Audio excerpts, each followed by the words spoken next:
தமிழக வெற்றி கழகத்தை பொறுத்த வரைக்கும் இந்த சாதிவாரி கணக்கெடுப்பு எடுக்கணும் அப்படின்ட்டு கட்சியோட முதல் மாநாட்டில் இருந்து சொல்லிட்டு வரக்கூடிய ஒரு விஷயம் தான். சாதிவாரி கணக்கெடுப்பு எடுக்கணும், ஒவ்வொரு சமூகத்துக்கும் சமூக பிரதிநிதித்துவம் அப்படிங்கிற மாதிரி இந்த தாவேக்காவை அழைக்கிறதுல ஒரு கூட்டணி கணக்கு இருக்குன்னே பார்க்க முடியுது. தாவேக்காவையும் ஒரு கூட்டணி ஒரு முக்கியமான ஒரு பங்கா பாக்குறாங்க. ஆட்சியில் பங்கு அதிகாரத்தில் பங்கு சொல்லியிருக்காங்க. ஆல்ரெடி இதை கேட்டுக்கிட்ட இருந்த கட்சியில ஒரு முக்கியமான கட்சி பாட்டாளி மக்கள் கட்சி. பாட்டாளி மக்கள் கட்சி ஒருவேளை தாவேக்கா கூட்டணிக்கு வந்தா பாட்டாளி மக்கள் கட்சி கேட்கக்கூடிய சீட்டுகளை கண்டிப்பாக தாவேக்கா கொடுக்கும் அப்படிங்கிற ஒரு சூழல் தான். விஜய் அவர்கள் தான் முதல்வர். 2026 சிஎம் கேண்டிடேட் தாவேக்கா தலைவர் விஜய் அவர்கள் தான். அவரை ஏற்றுக்கொள்ளக்கூடிய கட்சிகளை கூட்டணியில் இருக்கலாம். ஒருவேளை ஆதவர்ஜன் அவர்களா இருக்கலாம். ஏன்னா அவர் தொடர்ந்து இந்த ஆட்சியில் பங்கு அப்படிங்கிறத சொல்லிட்டே இருக்கிறதுனால அவரும் மேபி பங்கேற்கிறது வாய்ப்புகள் இருக்கு. சார், பாட்டாளி மக்கள் கட்சி டிசம்பர் 17 சாதிவாரி கணக்கெடுப்பு போராட்டம் நடத்துறாங்க. அதுக்கு முதல் முறையா டிவிகே அலுவலகத்துக்கு போயிட்டு அழைப்பு கொடுத்திருக்காங்க.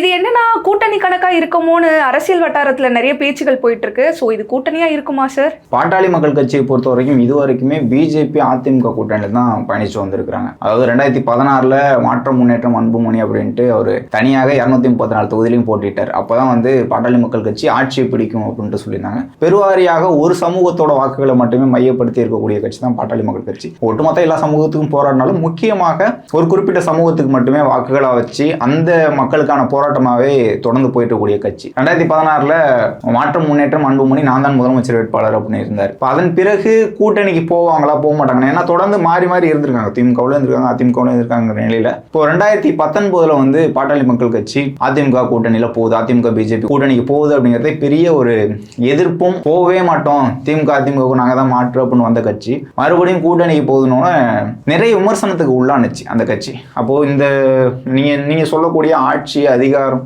அப்படிங்கிறதெல்லாம் விட்டுட்டீங்களா?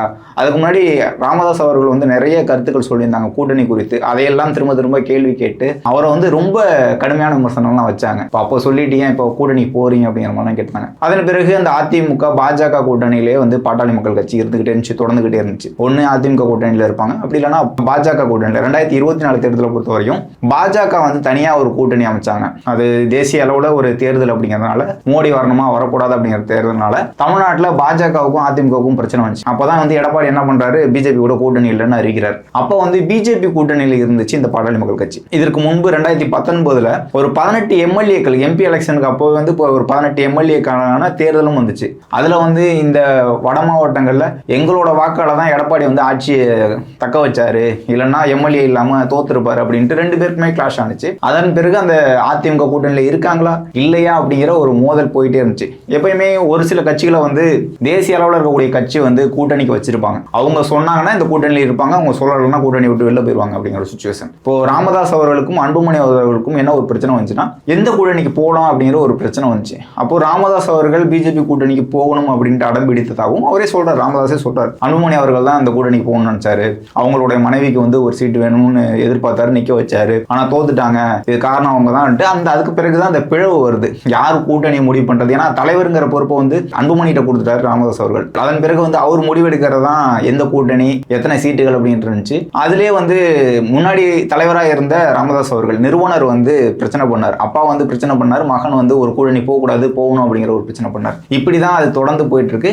இப்பவும் பெரிய சிக்கலாக தான் இருக்கு பாட்டாளி மக்கள் கட்சியை பொறுத்த வரைக்கும். ராமதாஸ் அவர்கள் திமுக கூட ரொம்ப இணக்கமா இருக்காங்க, திமுக கூட்டணி போயிருவாரோ அப்படிங்கிற ஒரு கேள்வி தான் இருக்கு. இப்ப இந்த நிலையில அதிமுக கூட்டணியில அங்கம் வகிப்பாங்க 2026 தேர்தலில் அப்படின்னு பார்க்கக்கூடிய கட்சி தான் பாட்டாளி மக்கள் கட்சி. அதாவது அதிமுக பாஜக கூட்டணி உறுதி செய்யப்பட்ட ஒரு கூட்டணி. அந்த கூட்டணியில பாமக வருமா வராதா அப்படிங்கிற ஒரு கேள்வி இருந்தது.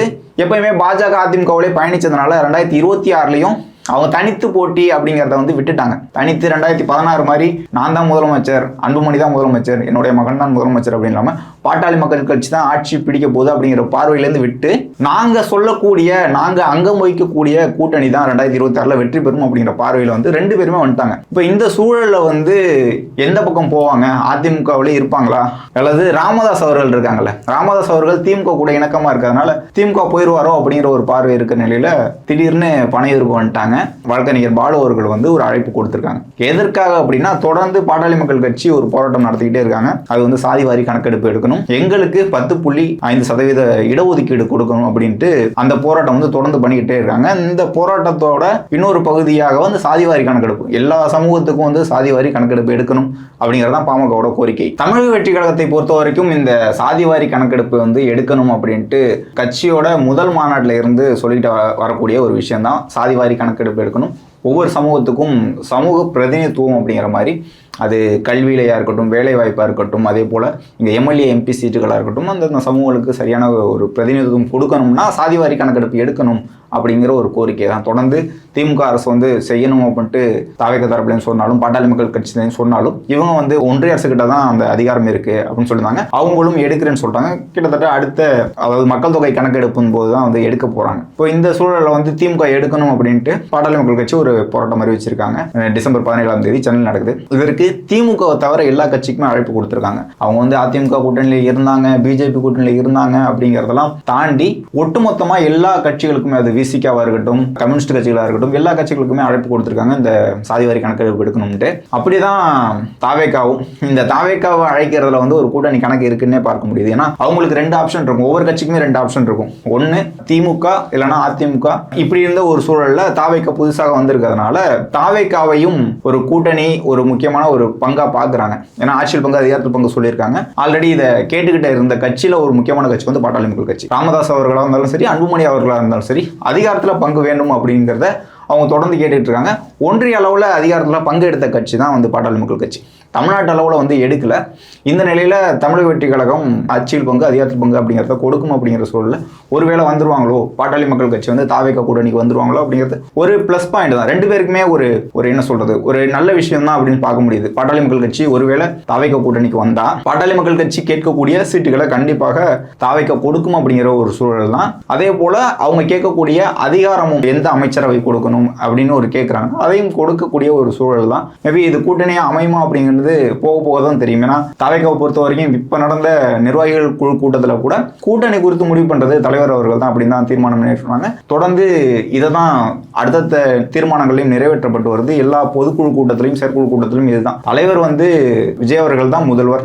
2026 சிஎம் கேண்டிடேட் வந்து தாவேகா தலைவர் விஜய் அவர்கள் தான். அவரை ஏற்றுக்கொள்ளக்கூடிய கட்சிகளை வந்து கூட்டணியில இருக்கலாம், கூட்டணியில வந்து அதிகாரத்தில் பங்கு கொடுப்போம் ஆட்சி வந்த பிறகு அப்படிங்கிறத தாவேகா சொல்றதுனால இந்த கூட்டத்தில் கண்டிப்பாக, நான் என்னை பொறுத்த வரையும் இந்த கூட்டத்தில் கண்டிப்பாக தாவேகா சார்புல யாராச்சும் பங்கேற்பாங்க அப்படின்னு பார்க்க முடியுது. இந்த ஏதாச்சும் ஒரு முக்கியமான ஒரு தலைவர் வந்து கண்டிப்பாக பங்கேற்கலாம். ஒருவேளை ஆதவர்ஜுனா அவர்களா இருக்கலாம். ஏன்னா அவர் தொடர்ந்து இந்த ஆட்சியில் பங்கு அப்படிங்கிறத சொல்லிட்டே இருக்கிறதுனால அவரும் மேபி பங்கேற்கிறது வாய்ப்புகள் இருக்கு. கண்டிப்பாக இந்த கூட்டத்தில் பங்கேற்பாங்க அப்படின்னு தான் பார்க்க முடியுது. ஏன்னா முக்கியமான ஒரு கோரிக்கை, ஒட்டுமொத்தமாக தமிழ்நாட்டில் இருக்கக்கூடிய பெரும்பாலான கட்சிகள் வந்து ஏற்கக்கூடிய ஒரு கோரிக்கை தான்.